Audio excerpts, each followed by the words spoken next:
Death has a peculiar way of sharpening one's memories. I remember every detail of my murder, the pressure of Victor's hands around my throat, the cold brick walls of our basement that became my tomb.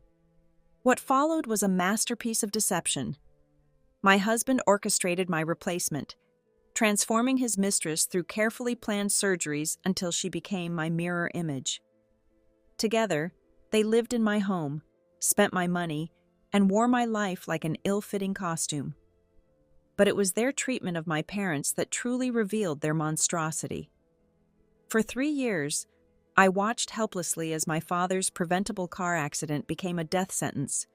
My imposter, wearing my face, callously ordering the termination of his treatment. She even had the audacity to profit from his death, striking a deal with those responsible while I screamed into a void that couldn't hear me. My mother's fate was even crueler. After a devastating stroke left her paralyzed, they brought her home under the guise of filial duty. I witnessed their systematic torture, force-feeding her waste, their laughter mixing with her muffled cries. As a spirit, I clawed at them uselessly, my hands passing through their flesh like smoke through air. My mother died with her eyes open, a final testament to the horror she endured. Then something impossible happened. 3 months after my mother's death, I gasped awake in my own body. My phone displayed a date I knew all too well, exactly 3 years before my murder, 3 months before Victor would end my life. The familiar hum of our kitchen exhaust fan filled the air as I stood in our mansion's living room, trying to process this second chance at life. From the kitchen, I heard Victor's hushed phone conversation. "You're back? How did the surgery go?" He paused, adding, "Okay, wait for me." The words sent ice through my veins. I knew now who was on the other end of that call. His future mistress, the woman who would steal my face and my life, was already in motion. Despite my racing thoughts, I maintained my composure when Victor approached with a bowl of pear dessert. "Isabel, I just finished making the pear dessert with rock sugar. Try some." He smiled with practiced concern, completely unaware that the wife he would murder was now armed with knowledge of his future betrayal. "What's wrong?" he asked, noticing my expression. If only he knew that his perfectly crafted plan, my murder, the imposter, my parents' deaths, was now unraveling, 1 second at a time. "Nothing's wrong," I lied through a forced smile, my fingers tightening around the spoon. That evening, when Victor manufactured an excuse to leave, I seized my chance. 3 months until my original death, a countdown that would now become my advantage. Every moment of suffering from my past life would be repaid with interest. But first, I needed proof. I located a private investigator known for his discretion with wealthy clients. "My husband is dining out tonight," I said simply, letting the implication hang in the air. The investigator proved his worth in mere days. "Ma'am, I found her," he reported, his voice carrying a mix of professional detachment and personal distaste. "Diana's her name. Recently had cosmetic surgery. Still has the bandages to prove it." The photos arrived moments later, and my blood ran cold. Diana's face, even partially obscured by surgical dressing, stirred memories of the woman who would steal my identity. The only notable difference was her cropped hair, nothing like my flowing dark locks that reached my back. "Money is no object," I assured him, needing more.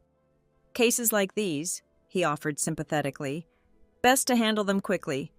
Don't let it drag into the new year." I couldn't help but smile at the irony. Oh, it wouldn't take nearly that long. The investigation unveiled Diana's life like peeling layers of rotting wallpaper. A college dropout by her second year, 2 terminated pregnancies, and a child secretly raised in their hometown, all while she played mistress to my husband. But the most damning revelation came from 2 years before my murder. The staged attacks, the carefully orchestrated rescues by Victor, all manufactured to manipulate me into falling for him. I had to pause and steady myself against these memories. The coincidental meetings, the perfectly timed heroics, all orchestrated like some twisted romance novel. And I, the educated career woman with everything going for her, had fallen for it completely. My parents had seen through him, of course. They'd recognized what I couldn't. That Victor, with his incomplete education and unremarkable prospects, was far beneath their daughter's status. I remembered my futile attempts to help him advance, 2 job opportunities he'd squandered, preferring instead to rely on honeyed words and practiced charm. In my past life, I'd been the perfect mark, a romantic fool who mistook calculation for devotion, manipulation for love. The reality was far uglier. I'd been targeted, studied, and hunted from the very beginning. Looking back at those photos of Diana, I felt a strange mix of pity and contempt. She had no idea she was just another pawn in Victor's game, being groomed to replace me long before my accident. But this time, I had something better than hindsight. I had foresight, and I intended to use it. My privileged life had been the perfect setup for Victor's scheme. As an only child from a wealthy but private family, with relatives scattered across foreign countries, I was isolated by design. Even my career, a successful designer running a modest online boutique, kept me detached from meaningful connections. Looking back, I saw how perfectly I'd been positioned. Wealthy enough to target, isolated enough to replace. That evening, I deliberately stayed out past 7, savoring Victor's predictable reaction when I finally came home. "Where have you been? Why are you so late?" His concern dripped with possessiveness, the same controlling behavior that had systematically cut me off from the world under the guise of devotion. "I was meeting with a lawyer," I replied with calculated casualness, extending the documents toward him. "Having my will drafted and notarized. Would you like to see?" The irony wasn't lost on me, how before our marriage, when my parents had voiced their objections, Victor had insisted on a prenuptial agreement to prove his pure intentions. I'd seen it as noble then. Now I recognized it as strategic misdirection. Victor's hands trembled as he read the contents. The terms were elegantly simple. Upon my death, everything would go to my parents. Should they pass, all assets would be donated to charity. I'd even registered my biometric data with the police, fingerprints, iris scans, DNA, making identity theft virtually impossible. The very measures that should have protected me in my past life were now weapons in my arsenal. "Anna, what game are you playing?" Victor exploded, his mask slipping. "Have you forgotten about me entirely?" I smiled, savoring his distress. "But darling, didn't you always say you loved me, not my money? Remember your touching speeches about those poor children in the mountains? I'm just doing my small part to help them get an education." Each word was honey-coated poison. He staggered backward, scrambling for composure. "You're too young for this kind of thinking," he pleaded. "A will is bad luck. Why not cancel it?" My laugh was sharp enough to cut. Cancel it? After watching him murder me, replace me with a surgically altered mistress, and torture my parents to death? After having my sincere love repaid with such calculated cruelty? This man, who had stood before my parents at our wedding, swearing his life would be meaningless without me. His performance had been so convincing that even I, knowing his true nature, still felt a chill at the memory. "I think it's perfect as is," I said slowly, studying his face with exaggerated concern. "Let him squirm. Let him feel the noose of his own making tightening. This time, the trap was mine." From the living room, I watched Victor stumble into the kitchen, his unsteady gait betraying how thoroughly I'd shaken his carefully laid plans. The irony of his panic almost made me smile. Here was my murderer, rattled by something as simple as a will. "Darling," I called out sweetly, "let's leave the kitchen cleanup for tomorrow, shall we?" He froze mid-step, turning to face me with poorly concealed shock. I'd never suggested leaving the kitchen untidy before. It had been his perfect murder scene after all. I'm at my wit's end, I sighed theatrically. My aunt's busy with her new daughter-in-law and grandson. You've been working so hard. Let's just deal with everything tomorrow. His nod was mechanical as he retreated into the kitchen, the door clicking shut behind him. The muffled whispers that followed were surely meant for Diana, plotting their next move. I ascended the stairs, allowing myself a small, dark smile. Diana might be willing to steal my face, but she had no idea what kind of monster she was really involved with. That would change soon enough. The next morning marked the beginning of my psychological warfare. I emerged wearing my new outfit, topped with a short wig that perfectly mimicked Diana's signature style. Victor's face drained of color. "Did you cut your hair, Anna?" he stammered. "What's going on?" "Oh, this?" I touched the wig playfully. "Just trying something new. Although," I added with deliberate casualness, "it wouldn't work with my Han costume. Short hair looks terrible in those photos." I watched the implication land like a poisoned dart. At the embroidery workshop, fate delivered me a perfect opportunity in the form of Toby, a distant relative with a grudge.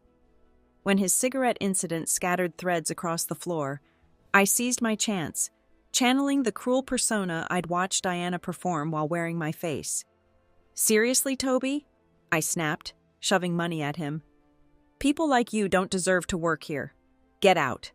His face reddened with humiliation as he stormed off, hurling threats of revenge. It was exactly the scene I needed, a witness to my apparent personality change, a breadcrumb trail for later investigations. Victor, ever predictable, couldn't resist commenting. "You always said Toby was trouble. I never believed you." He was remembering our wedding, where Toby had tried to expose Victor's background. Victor had never forgiven that slight, constantly searching for reasons to fire him. "You were right," I conceded, my voice dripping with false contrition. "I've warned him about smoking in the workshop before." Every word was carefully chosen, every action precisely calculated.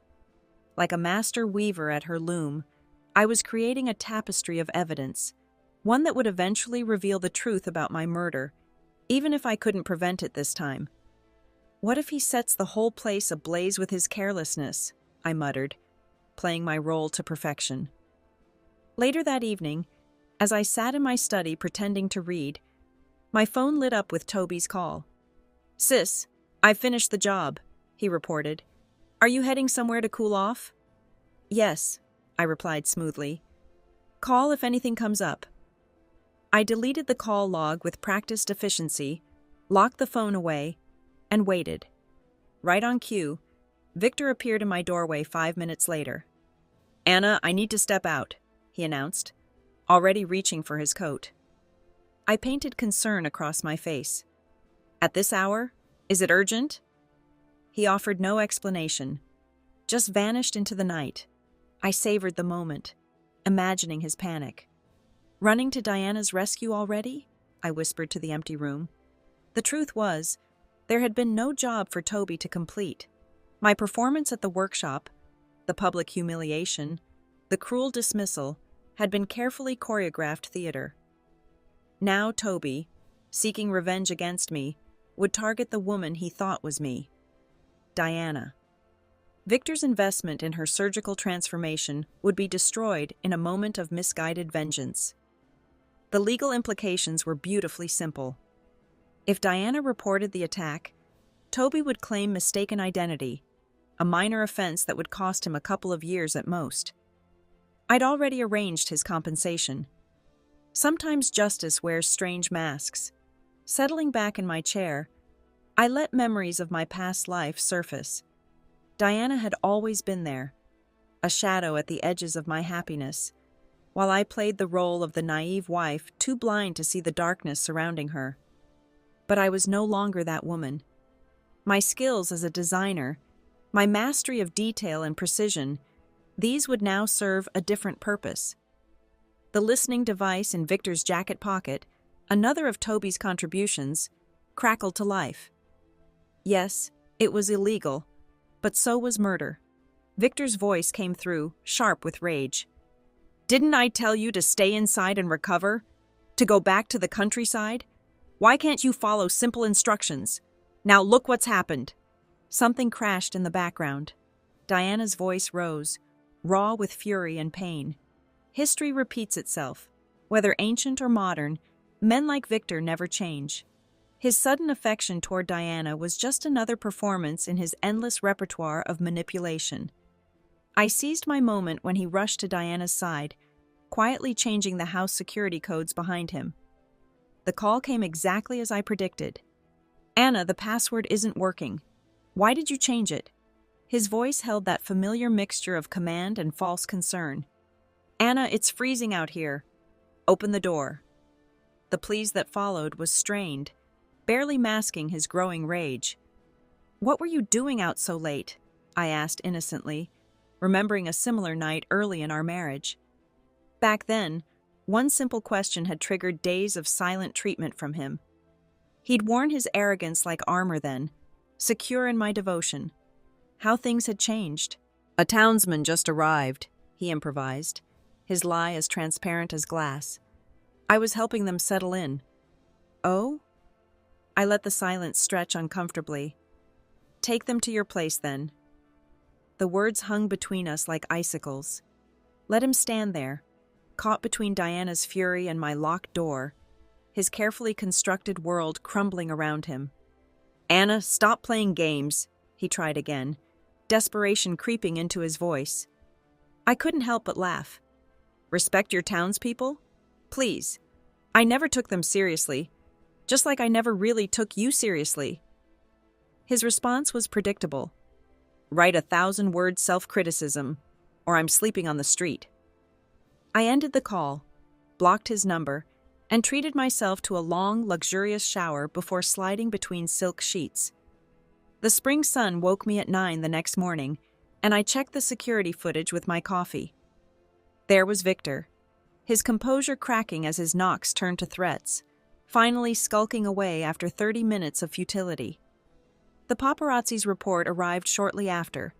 Victor had visited Diana twice before spending the night at her place. I transferred another payment for this valuable intelligence. Victor made no attempt to contact me all day, proving what I'd always known. His patience and attentiveness were merely transactions, existing only when I was useful to him. His facade of sophistication couldn't mask what lay beneath, an unpolished soul wrapped in expensive cloth.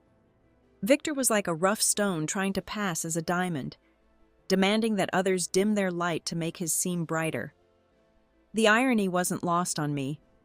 His greatest poverty wasn't in his wallet, but in his spirit.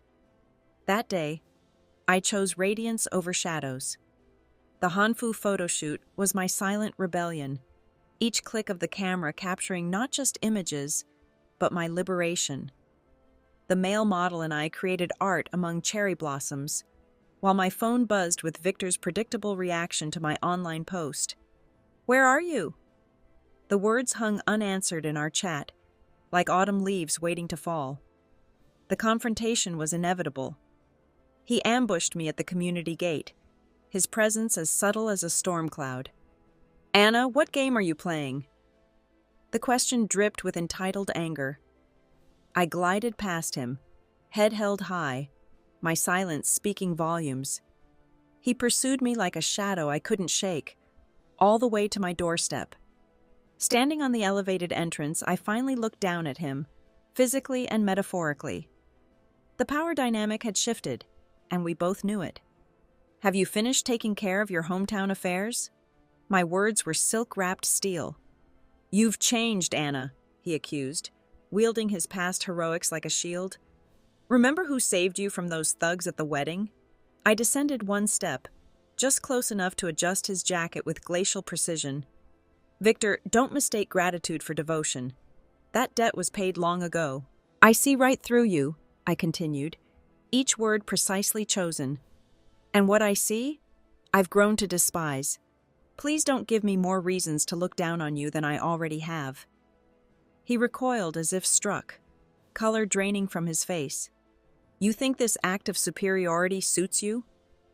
His finger trembled as he pointed accusingly. Playing the sophisticated lady doesn't erase where you came from. My response was to turn away, but not before leaving him with a parting gift, a stack of photographs that told their own story of betrayal. They scattered at his feet like fallen pieces of our relationship. Through my security camera, I watched him gather them up, his proud posture crumbling as reality sank in. He sat there on my steps, a broken man facing his mistakes, for what felt like hours before finally finding the humility to knock and apologize. But some broken things can't be mended with mere words. This wasn't just about his indiscretion with someone from his hometown. It was about respect, dignity, and the understanding that true class has nothing to do with where you come from, but everything to do with how you treat others. The 30 minutes I made him wait felt like an eternity, for him. For me, they were moments of calculated preparation. The security team I'd hired remained vigilant, their presence unknown to Victor, but reassuring through the subtle weight of the panic button on my ring. Diana's scarred face flashed in my mind, a reminder to maintain control. Too much pressure too quickly could shatter this delicate game. When I finally opened the door, the chill in my movements matched the frost in my heart. Victor stumbled in, his expensive suit now wrinkled from sitting on the steps. "Anna, I was wrong. I'm sorry." The words tumbled out before his knees hit the floor with an echoing thud. I watched his performance, because that's what it was, with hidden amusement. Victor had always been a master of adapting to whatever role would serve him best. The basement awaited us, its darkness a fitting stage for what was to come. "Tell me where you went wrong," I commanded, knowing full well his hesitation would speak louder than any excuse he could fabricate. The silence stretched between us, heavy with unspoken truths. "Whether I believe anything you say is entirely my choice," I remarked, my voice carrying the weight of judgment. His sudden lunge to embrace me was met with the sharp crack of my palm against his cheek. Victor crumpled, his facade cracking. "Hit me, Anna. I deserve it," he wailed, promising anything for forgiveness. In that moment, memories from my past life flooded back. My mother's broken body, her spirit crushed under the cruelty of Victor and that woman. The rage that filled me wasn't just from this lifetime, it was an inheritance of pain. "I might forgive your death, but I can't forgive your life." My sentence was delivered with the finality of a judge. 100 lashes, a 1,000-word letter of commitment written on his knees, and a month's confinement in the basement. His weak smile searching for escape routes found none. He still saw me as that naive girl from before, not understanding how completely I'd transformed. The belt came off with a whisper of leather against fabric. I wiped my hands methodically, watching his growing unease. The first strike drew a scream that sent shivers of satisfaction through me, not from cruelty but from justice finally being served. Every lash was for my mother, every cry a payment toward an unpayable debt. "Victor," I purred, allowing disdain to color my voice, "I'm rather enjoying this, but if it's too much, we could always visit the registry office tomorrow. You'd be free to return to your previous associations." The threat hung in the air like poison. His response was predictable. He'd do anything to make me happy. Of course he would. Victor was a creature of comfort now, too accustomed to luxury to risk losing it all. Without education or qualifications, his past poverty loomed like a specter he couldn't escape. It was almost poetic. Happiness to suffering might be unbearable, but fear of returning to suffering would keep him trapped in this gilded cage of his own making. In the dim light of the basement, I saw him for what he truly was, a man whose greatest prison wasn't this basement or my punishment, but his own desperate need to maintain his facade of success at any cost. The harsh reality of Victor's situation was crystal clear. Without me, he'd be reduced to manual labor in the city, barely scraping by. I stopped at 25 lashes that day. There was no need to rush. Tomorrow would bring fresh opportunities. With calculated indifference, I tossed him a mattress and basic necessities from the storeroom. You can return to the living room once you've properly handled your hometown situation, I said, the threat clear in my measured tone. My surveillance network proved invaluable the next day. Through the hidden microphone, I listened as Victor's true colors emerged in his conversation with Diana. "Your face is ruined now," he told her coldly. "Go back home to recover. Once you're healed, I'll find a way to pay for another surgery." But Diana wasn't born yesterday. She knew their original scheme all too well, a plan that made my blood run cold every time I thought about it. Diana was to be methodically transformed into my doppelganger through surgery, studying my mannerisms like an actress preparing for the performance of her life. Then, when everything was perfect, Victor would orchestrate my disappearance. My body would rest eternally in the basement while Diana stepped into my life, wearing my face, my name, my entire existence. My relatively isolated lifestyle made it the perfect crime.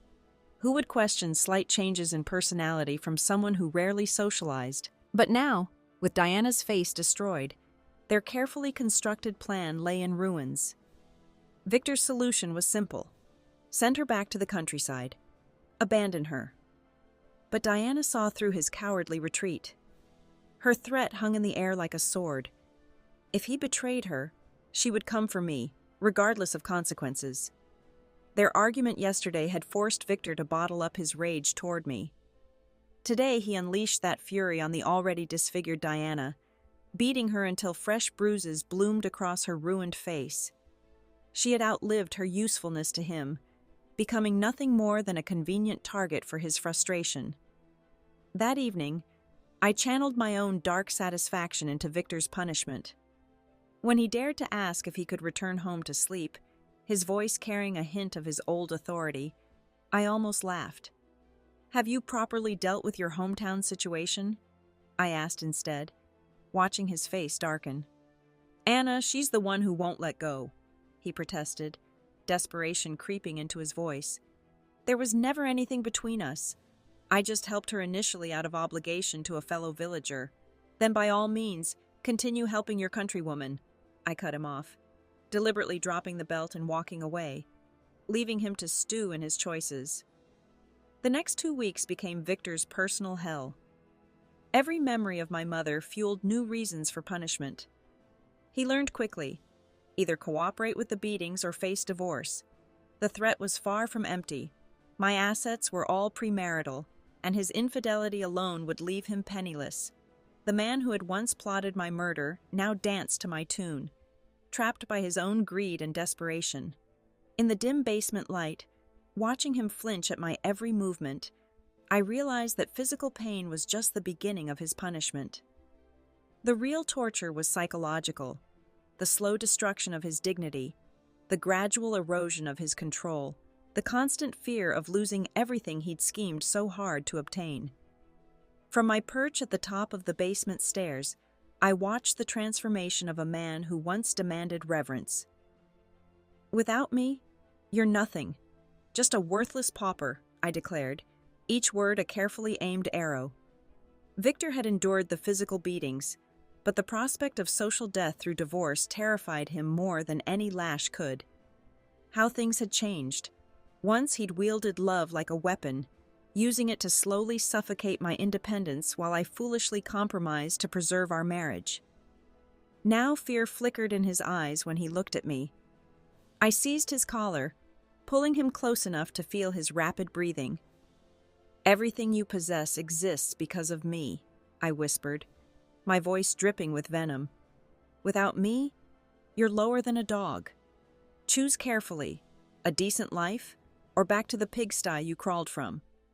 My plans for taking him to the week-long exhibition evaporated at the thought of his involvement with his countrywoman.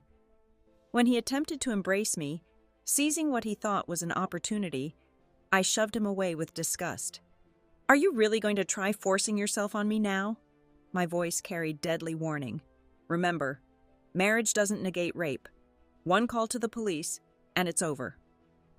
My icy demeanor must have finally penetrated his thick skull. He released me, backing away. "Anna, I'll handle her quickly," he declared, his voice carrying an eagerness that should have disturbed me more, the sound of a man ready to commit atrocities to preserve his comfortable life. He expected me to turn, to offer an approving smile at his declaration of loyalty. I knew exactly how I looked in that moment. Stunning, powerful. Victor's Adam's apple bobbed tellingly as I ascended the stairs. But beneath my cold smirk lay genuine fear. Each night, I barricaded my bedroom door with a chair, jumping at every creak and shadow. The man who shared my home had become a stranger capable of anything. The exhibition provided a perfect excuse to distance myself. I packed my bags and departed with my assistant. But on the third night, my security team's call confirmed my suspicions. Diana had been at my house for 24 hours straight. The implications were clear. She might never leave. Instead of returning after the 3-day exhibition, I orchestrated a gathering. My assistant and several close friends accompanied me home, our laughter echoing through the halls. As we descended to the basement, chattering about wine selection, we stumbled upon a scene straight from a nightmare. Victor, trembling and covered in sweat, stood before a fresh pile of cement, surrounded by construction tools. The evidence of his desperate attempt to bury his problems lay exposed before 10 witnesses. In that frozen moment, as horror dawned on my friends' faces and Victor's hands shook against the cement-covered shovel, I realized that sometimes the most effective revenge isn't in the execution of a plan, but in letting someone's own desperate actions destroy them. Our collective screams shattered the basement's silence. In that moment of chaos, I was grateful I'd invited Jung-ho, a martial arts model skilled in judo and taekwondo. His training kicked in instantly. "Everyone out! Call the police!" he commanded, positioning himself between Victor and the group. "I'll handle this." The police response was swift, their vehicles flooding the street with flashing lights. They found Victor still in the basement, Jung-ho keeping him expertly contained. When they extracted the body from the half-set cement, Diana's features were unmistakable. Victor stood frozen, the evidence of his crime literally concrete before him. The questioning began immediately. We were separated, standard procedure for witnesses. When they brought me in, the detective's tone was carefully measured. "Ms. Anna, we need to verify some details. Don't worry, it's just protocol." I nodded, feeling an almost surreal calm. How could I be nervous? I'd lived through this moment before. "Were you aware of your husband's infidelity?" The detective probed gently, watching my reactions. He seemed hesitant, as if expecting an emotional outburst. I met his gaze steadily. "Yes, I was aware. And I was furious," I admitted, my voice carrying carefully measured pain. "I even struck him, made him sleep in the basement these past few days. I considered divorce." I let the words flow naturally, each admission building a foundation of truth they could verify. "Our industry may not be as glamorous as entertainment, but the Hanfu business still requires a clean image," I continued, weaving in context. "When I discovered his affair with a woman from his hometown, I wanted to handle it quietly. Our relationship was once so sweet." I allowed my voice to trail off, suggesting heartbreak rather than stating it.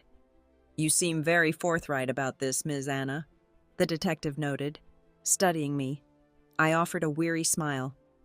"Marriage isn't something to take lightly." My voice cracked slightly, a calculated show of emotion. "Divorce is easy to say, but..." I left the thought unfinished. A female officer appeared with water, her presence softening the atmosphere. The detective shifted topics. "Was the murder premeditated, in your opinion?" "How could it be?" I shook my head, bewilderment coloring my tone. "The cement and bricks he purchased, those were my idea," I interrupted smoothly. "He works in construction. I wanted to convert the basement into an exhibition space. My office is too small for visitors. Professional contractors would be expensive, and since he'd betrayed me," I shrugged, letting them fill in the blanks. It seemed fitting to have him do the work himself. The explanation was perfect, logical, verifiable, and aligned with everyone's understanding of a wronged wife seeking petty revenge through manual labor, not murder. The detectives exchanged glances. My story left them no room for doubt, each piece fitting too naturally to question. In the stark interrogation room, I maintained my composure while my mind raced ahead to the next phase of my plan. The police had their killer and a clear motive. Now, it was just a matter of letting justice take its course. Justice I had carefully orchestrated from the very beginning. The red bricks and cement were my contacts, I revealed with clinical precision. Every detail was orchestrated after my rebirth. Victor killing Diana was my design, a mirror of how they had planned my death in my previous life. A bitter smile crossed my face. Victor was always going to kill someone. He just needed to calculate which murder would benefit him more. He and Diana's original scheme was simple: eliminate me, let her assume my identity, and claim everything I owned. But rebirth had granted me foresight. I'd fortified my defenses meticulously, notarized will, biometric locks, and when Toby disfigured Diana's face, he'd shattered more than just her features. He'd destroyed any possibility of her taking my place. I'd created a pressure cooker, watching as both Diana and I pushed Victor to his breaking point. She demanded money, threatened exposure, even physically attacked him. Each confrontation brought them closer to the inevitable. Murder carried heavy consequences, and Victor stood before justice, awaiting final judgment.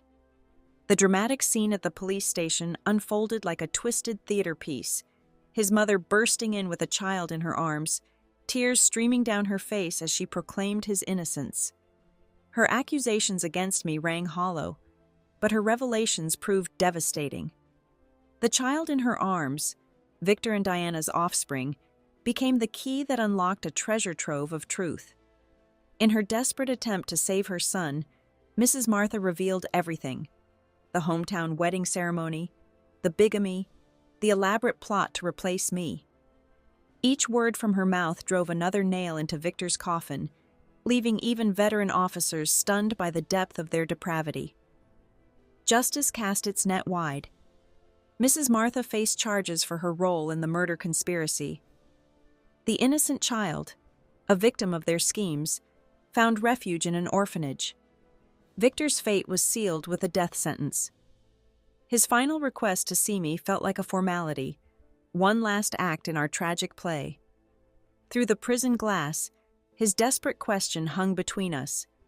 "Anna, did you ever love me?" I met his gaze, allowing myself a genuine smile for the first time. "Never," I replied, my voice clear and unwavering. "I only wish for you and your conspirators to find your way to hell sooner rather than later." His composure shattered like cheap glass. "Anna, you deceived me. How could you not love me? I killed Diana for you. Wait for me, Anna. I love you." My response carried winter's chill. "Victor, stop this pathetic self-deception. From the beginning, you plotted my death to steal my wealth. You're not a man. You're a devil. Return to your hell. This world has no place for creatures as vile as you." I silenced his voice with a click of the microphone switch, stood, and walked away without looking back. Later, I heard he screamed until the end, still unable to comprehend that his loving wife had orchestrated his downfall. His final moments were spent shouting into the void, "How could you not love me?" At last, I could walk beneath the open sky, truly free.